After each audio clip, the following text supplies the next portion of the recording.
திரு கனகராஜ், நான் உங்களிடமிருந்தே ஆரம்பிக்கிறேன். இந்த மின்கட்டண உயர்வுக்கு கடுமையான எதிர்ப்பு எதிர்க்கட்சிகள் தரப்பிலிருந்து முன்வைக்கப்படுகிறது. கடந்த முறையெல்லாம் அதிமுக ஆட்சி காலத்தில் மின்கட்டண உயர்வே இல்லை, அரசே அந்த இழப்புகளை எல்லாம் ஏற்றுக்கொண்டது. ஆனால் இப்போ அது மீண்டும் மீண்டும் தொடர்ச்சியா 2022 தொடங்கி ஒரு 3வது முறையா 3 கட்டங்களாக இந்த மின்கட்டண உயர்வை மக்கள் தலையில திமுக அரசு சுமத்தி இருக்கிறது அப்படிங்கிற விமர்சனத்தை முன்வைக்கிறாங்க. அப்படிதானா? அதாவது ஒன்று இந்த மின்கட்டண உயர்வு சாதாரண மக்களை பாதிக்கும். எனவே அரசாங்கம் அந்த மின்கட்டண உயர்வை கைவிட வேண்டும் என்று மார்க்சிஸ்ட் கட்சி சார்பாக கேட்டுக்கொள்கிறோம். ஈவன் இதுக்கு முன்னால் கூட என்னென்னா, இந்த நிலை கட்டணம் ஒரு சிறு குறு தொழில் நடத்துவோரையும் மிக கடுமையாக பாதித்திருக்கிறது. அதே போல் இதையெல்லாம் கணக்கில் கொண்டு தான் திமுக தன்னுடைய தேர்தல் அறிக்கையில் இதை மாதாந்திர கணக்கீடுக்கு போவோம் என்று சொல்லியிருந்தாங்க. எனவே தமிழ்நாடு அரசாங்கம் இந்த உயர்வை கைவிட வேண்டும் என்று வலியுறுத்துகிறோம். அதே போல் மாதாந்திர கணக்கீட்டை செய்ய வேண்டும் என்று. இன்னொரு பக்கத்தில் என்னென்னா, அதிமுகவோ பாஜகவோ இதை பற்றி பேசுகிறதுக்கெல்லாம் அவங்களுக்கு எந்தவித தார்மீக உரிமையும் இல்லை. ஏன்னு சொன்னால் 2011 இருந்து 21 ஆண்டு வரை ஒரே 1 மெகாவாட் புதிய மின் திட்டங்களால் உற்பத்தியானது எதையாவது ஒன்று சொல்லுங்கள். அல்லது அதுக்கு முன்னால் இருந்த காலத்தில் ஏதாவது உற்பத்தி பண்ணாங்களான்னு சொல்லுங்கள்.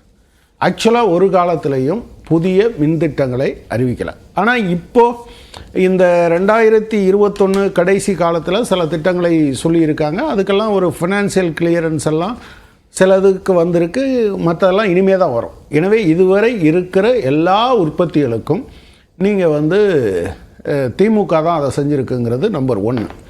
2வது, பாஜகவை பொறுத்தளவில் இது எல்லாவற்றையும் தனியார் மயமாக்க வேண்டும் என்கிற முறையில் அவங்க நிர்பந்தப்படுத்துகிறாங்க.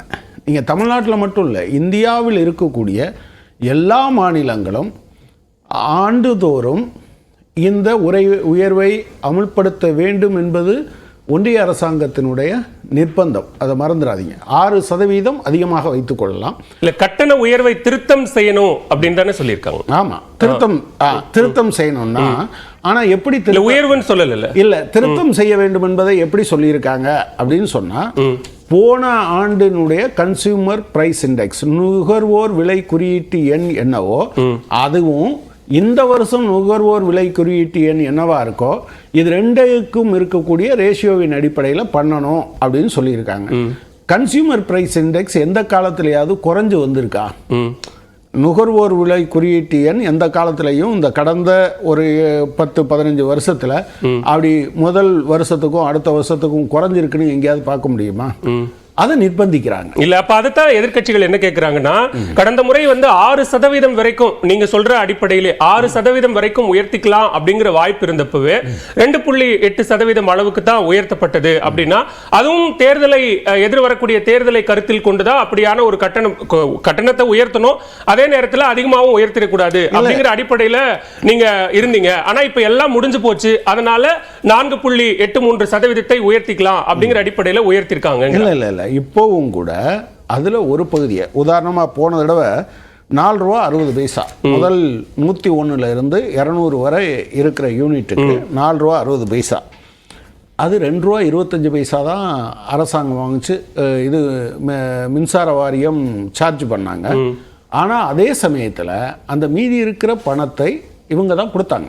நான் சென்ட்ரல் கவர்மெண்ட் சொல்கிறதெல்லாம் சொல்லிடுறேன். இப்போது மின்சாரத்தை பொறுத்தளவில் கிராஸ் சப்சிடின்னு சொல்கிறோம். கிராஸ் சப்சிடினா ரொம்ப குறைவாக பயன்படுத்துகிறவர்களுக்கு மானியத்தை கொடுப்பது, அதிகமாக பயன்படுத்துகிறவர்களுக்கு உற்பத்தி செலவு அதை காட்டிலும் அதிகமாக வைப்பது. அதனால தான் நீங்கள் பார்த்தீங்கன்னா படிப்படியாக அது கூடும். பட் இவங்க என்ன சொல்கிறாங்கன்னா, ஒன்றிய அரசாங்கத்தினுடைய நிர்பந்தங்களில் ஒன்று என்னென்னா, நீங்கள் அதை செய்யவில்லை என்றால், அதாவது கிராஸ் சப்சிடியை படிப்படியாக நீங்கள் ஃபேஸ் அவுட் பண்ணலை அப்படின்னு சொன்னால் எதிர்காலத்தில் எது பண்ண முடியாது. அந்த ரூரல் எலக்ட்ரிஃபிகேஷன் கம்பெனி இருக்கு இல்லையா, கார்பரேஷன் இருக்கு இல்லையா, அவங்க தான் இப்போ இந்த தெரு விளக்கு கிராமப்புற அதுக்கெல்லாம் பணம் அவங்க தரமாட்டாங்க. ஓகே. அதே போல் அடுத்து என்னன்னா, எந்த திட்டங்களுக்கும் எந்த ஒரு மாநில அரசும் தானே கையில இருந்து முழுவதையும் போடுறது கிடையாது.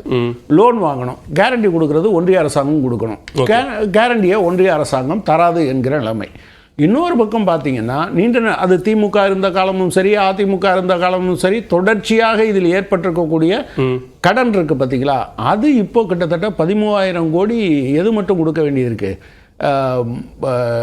வட்டி மட்டுமே 13,000 கோடி ஆண்டுக்கு கொடுக்க வேண்டியிருக்கு. அது தொடர்ச்சியாக இன்க்ரீஸ் ஆகிட்டே வந்திருக்கு. எனவே அடிப்படையில் ஒன்றிய அரசாங்கம் தன்னுடைய நிலைப்பாட்டை மாற்ற வேண்டும் என்று இப்போ மற்றவங்க பேசுறது, ஆட்சியில் இல்லாதவங்க பேசுறது கூட பிரச்சனை இல்லை. ஆனால் அதிமுக ஆட்சி பொறுப்பில் இருந்ததுல அவங்க ஏன் உதய மின் திட்டத்தில் கையெழுத்து போட்டாங்க? அவங்க இந்த RDSS பால் அவங்களுடைய நிலைப்பாடு என்ன கேட்டா அவங்க ஒரு வேளை சொல்லுவாங்க, நாங்கள் கூட்டணி தர்மத்துக்காக இருந்தோன்னு.